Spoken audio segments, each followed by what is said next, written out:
Саламатсыздарбы? Нурус ТВ каналында жаңылыктар топтому. Акыркы сааттардагы жаңылыктар менен таанышып алыңыздар. Биздин каналга подписация болуп, видеого лайк басып, жаңылыктар менен өз убагында кабардар болуп туруңуздар.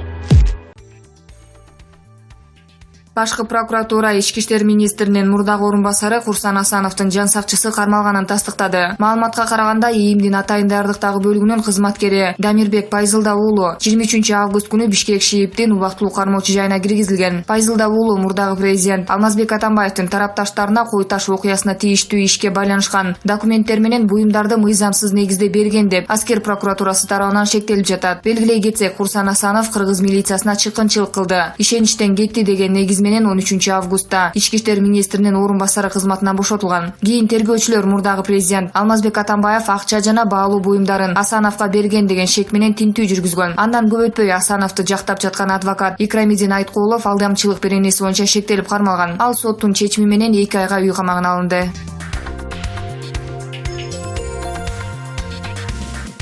Чүй облустук соту саясатчы Садыр Жапаровдун жактоочуларынын апелляциялык арызынын негизинде даттанууну карап чыгып, 16 июлда Аламүдүн райондук соту тарабынан кабыл алынган чечимди күчүндө калтырды. Тактап айтканда, Садыр Жапаровдун мунапыска байланыштуу түрмөдөгү жаза мөөнөтүн кыскартуу боюнча жаза аткаруу мамлекеттик кызматынын сунушун 6 ай мөөнөтү өтүп кеткендиги үчүн кабыл алган эмес. Жапаров 2026 жылдын 5 сентябрында эркиндикке чыгат. Амнистия менен чыкса, жаза өтөө мөөнөтү 2023 жылга чейин кыскармак. Коомчулукта болсо Текебаевдин иши кайра алынып жатканда, эмнеге ошондой эле айыпсыз камакта жаткан Жапаровдун ишин бийлик кайра кароого кызыктар эмес деген нааразычылыктар айтылууда. Мына кош стандарттуулук деп Фабула гезити өз пикирин коомчулукка жарыялаган. Булак Назар Ньюс KG.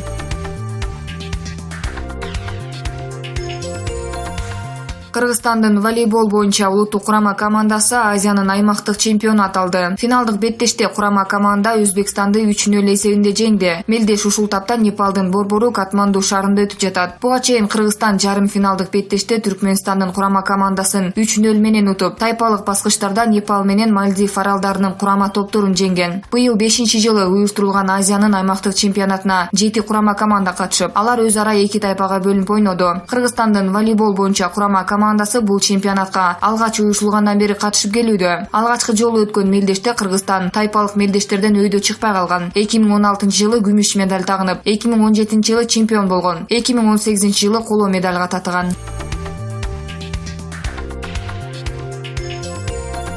18 августтан 23 августка чейин Ысык Көл облусунун Чолпон Ата шаарында өспүрүмдөр жана чоңдор арасында эл аралык шахматтык турнир өттү. Бул тууралуу Азамат Айтбаев билдирди. Маалыматка ылайык, турнир маркум коомдук саясий ишмер Жогорку кеңештин 5-6 чакырылышынын депутаты Улан Чолпонбаевдин жаркын элесине арналды. Мелдеште Казакстан, Өзбекстандын жана Кыргыз мамлекетинин бардык аймактарынан ар кандай жаштагы шахматчылар ойношту. 5 күнгө уланган мелдеште 100дөн ашык шахматчылар катышты. Оюнда күчтүү оюнчулар медаль, диплом жана акчалай сыйлыктар менен сыйланышты. Мелдештин башкы максаты жаштарды шахмат өнөрүнө тартып, келечекте Азиянын, дүйнөнүн чемпиондорун Кыргыз мамлекетинен тарбиялап чыгуу болуп саналат дейт Каракол шаарындагы Чолпонбаев атындагы шахмат мектебинин жетекчиси Эрлан Сейталиев. Уюштуруучулардын айтуусунда, Улан Чолпонбаевдин жаркын элесине арналган мелдешти жыл сайын өткөрүү демилгеленүүдө.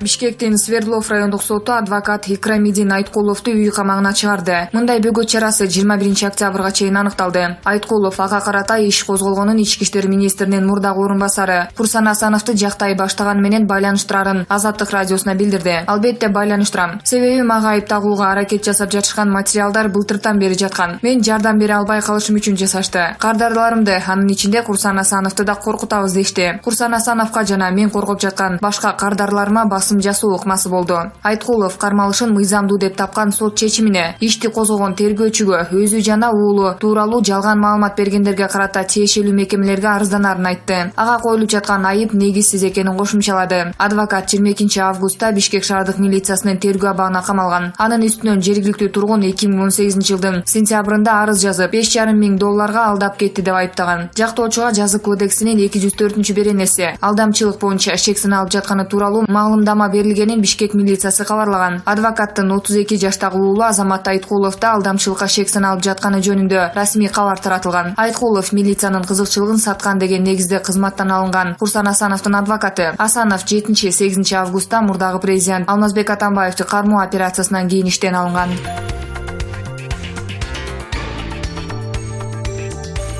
Атамекен фракциясынын лидери Өмүрбек Текебаевдин жаза өтөө мөөнөтү 2021-жылы 20-ноябрда аяктайт. Бул тууралуу жазаларды аткаруу мамлекеттик кызматынан билдиришти. Учурда Текебаев жазасын номер 47-түзөтүү абагында өтөп жатат. Ал 2017-жылы 16 февралда 1-май райондук сотунун чечими менен 8 жылга эркинен ажыратылган болчу. Жаза өтөө мөөнөтү 2017-жылы 26 февралда башталган. Текебаевге карата мунапыс жөнүндө мыйзам колдонулуп, жаза мөөнөтү 2 жыл 8 айга кыскарган болчу. Ошондой эле алдын ала корутунду боюнча 7 ай 6 күн камакта жаткан. Муну менен жаза өтөө мөөнөтүндөгү 1 күн 2 күн катары эсептелинген. 21 августта жогорку сотто Өмүрбек Текебаевге карата козголгон кылмыш иштеги жаңы ачылган жагдайлар боюнча сот отуруму өткөн. Сот Текебаев менен Чотоновдун ишин кайрадан 1-май райондук сотуна жөнөтүү чечимин кабыл алган. Жогорку соттун токтому менен Текебаев менен Чотоновго карата чыгарылган 1-май райондук сотунун 2017-жылдын 16 августундагы, Бишкек шаардык сотунун 2017-жылдын 2-октябрындагы, жогорку соттун 2017-жылдын 21-ноябрындагы жана 2019-жылдын 3-майындагы өкүмдөрү жокко чыгарылган. Учурда Текебаев Бишкек шаардык травматология жана ортопедиялык илимий изилдөө борборунда дарыланып жатат.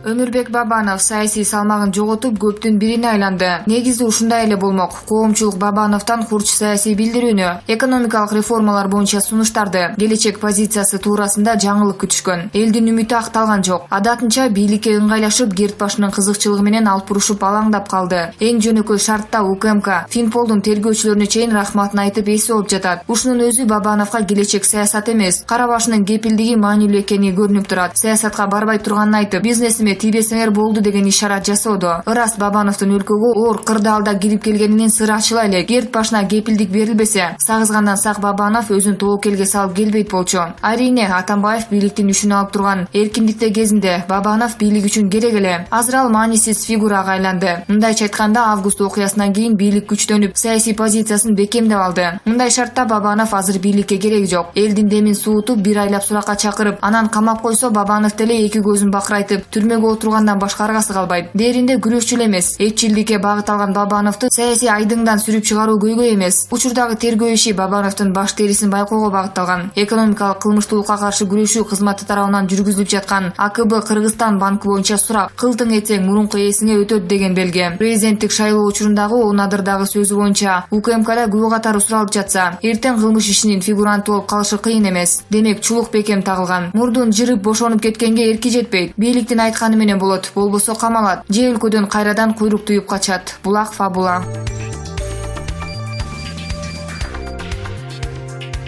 Президент Сооронбай Жээнбеков Коопсуздук кеңешинин жыйынында ген тармагындагы коррупциянын гүлдөп кеткенин маалымдап, бир эле кишиде 41 лицензия бардыгын айткан. Кийин ал 41 лицензиянын ээси катары Жумаев дегендин аты аталган. Эми андан бери бир кыйла убакыт өттү. Жумаевге чара көрүлгөн жок. Тиешелүү органдар бары жогун эстеп да коюшпады. Президенттин сөзү Коопсуздук кеңешинин жыйынынан чыкпай сууга акты да кетти. Ал эми Жумаев болсо Токтогул районунан эле 12444 гектар жерге генди изилдөөгө буйрук чыгартып алган айтылууда.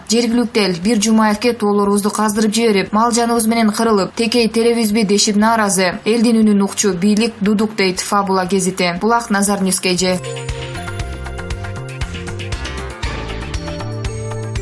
Белгилүү эколог Эмиль Шүкүровдун тажыясы 25 августта Бишкек шаарынын Токтогул жана Абдрахманов көчөлөрүнүн кесилишинде өзү жашаган үйдүн жанында өтөт. Сөөгү аларча көрүстөнүнө коюлат. Бул маалыматты анын жакындары ырасташты. Эмиль Шүкүров 1938-жылы Бишкек шаарында төрөлгөн. Кыргыз мамлекеттик университетинин биолог, зоолог адистиги боюнча Москва мамлекеттик университетинин аспирантурасын бүтүргөн. Узак жылдар бою Кыргыз микробиология жана гигиена институтунда эмгектенип, илимий изилдөөлөрдү жүргүзгөн. География илимдеринин доктору, биология илимдеринин кандидаты даражасын коргогон. 2016-2017 жылдары Бишкек шаардык кеңешине депутат болуп шайланып, бирок кийин өз эрки менен мандатын тапшырган. Шүкүров 23 августта 81 жаш курагында сыркоонун айынан дүйнө салды. Ал өмүрүнүн акыркы жылдарында Кыргызстандагы мөңгү, уран кени тууралуу маселелерди көтөрүп жүрдү.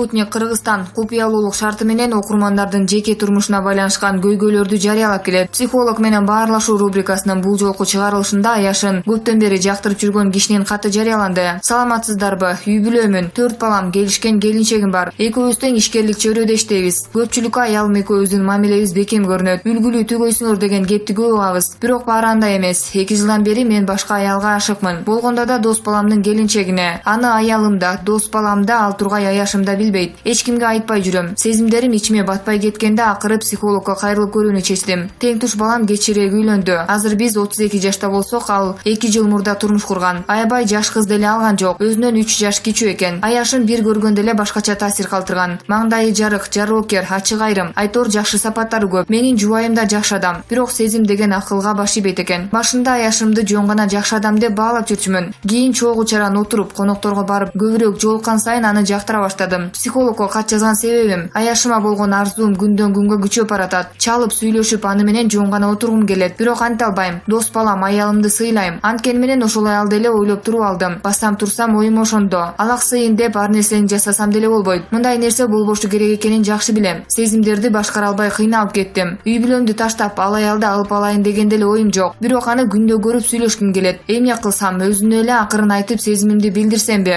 Абалдан кантип чыгам? Жардам бериңиздерчи. Саадат Сыдыкова, психолог. Сезимиңди билгиз же билгизбе, жолук же жолукпа деп айтуу өтө кыйын. Ар бир адам чечимди өзү кабыл алат. Бул орчундуу жана кылдаттык менен карай турчу маселе. Ошондуктан кайрылган киши эмне себептен эң жакын адамдары менен ушундай мамиледе болуп жатканын билиш үчүн психолог менен бетме-бет сүйлөшүп, терапиядан өткөнү жакшы. Үйүндөгүлөрүн өзүндө алдап, калп айтып жашап жүрөт. Балким бул адам ошондой сүйдөн рахат алат чыгар. Ошондо бул адамга кайсы сезимдер туура келип калат. Чындап эле келинчегин сүйсө, эмнеге бул аялга көңүл буруп жатат? Эмне себептен дос баласынын жубайын тандады? Эгер Аяшын аябай жакшы көрсө, анда эмне себептен ачыкка чыккандан баш тартып жатат? Көп суроо пайда болду. Кат аркылуу бул киши биздин макулдугубузду алгысы келип турганы билинүүдө. Башкача айтканда, жоопкерчиликти мойнуна алгысы келбей жаткандай. Бул жерде чечүүчү ролду өзү гана ойнойт. Жогорудагы ачык калган суроолорго жооп берсе, балким бул маселенин кандай чечилери да билинет. Ар бир адам өзүнүн жашоосуна өзү серепчи.